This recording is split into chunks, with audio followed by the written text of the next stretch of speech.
Hello everyone. Today I'd like to talk about optimization in Unreal Engine using ISM and HISM. While these methods are fairly old, they remain relevant and effective today. This technology allows you to place many identical objects in your scene with minimal impact on performance. Let's go over how to use these tools correctly.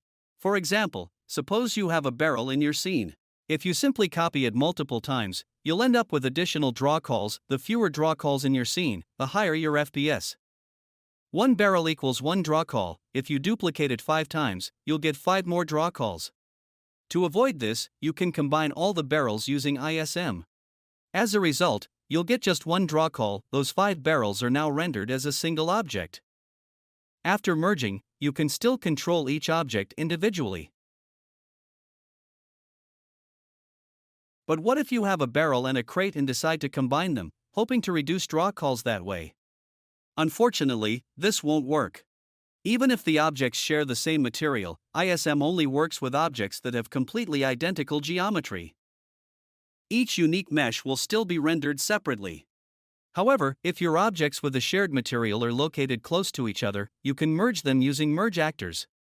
In this case, a new mesh is created with the shared material, so all those objects are rendered in a single draw call. Merging through merge actors is a fairly rough method, but if the objects are positioned nearby, it can be very effective for scene optimization. ISM is excellent for modular objects such as walls, floors, or ceilings.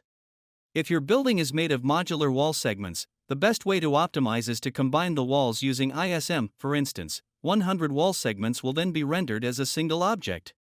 HISM works in a similar way, but its advantage is that it supports LODs for objects.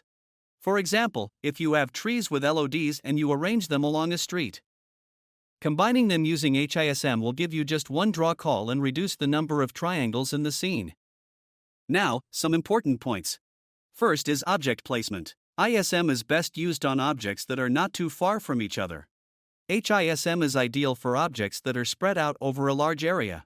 But if you combine, say, all trees, including those hidden behind buildings, they will still be rendered, even if they are not visible to the camera.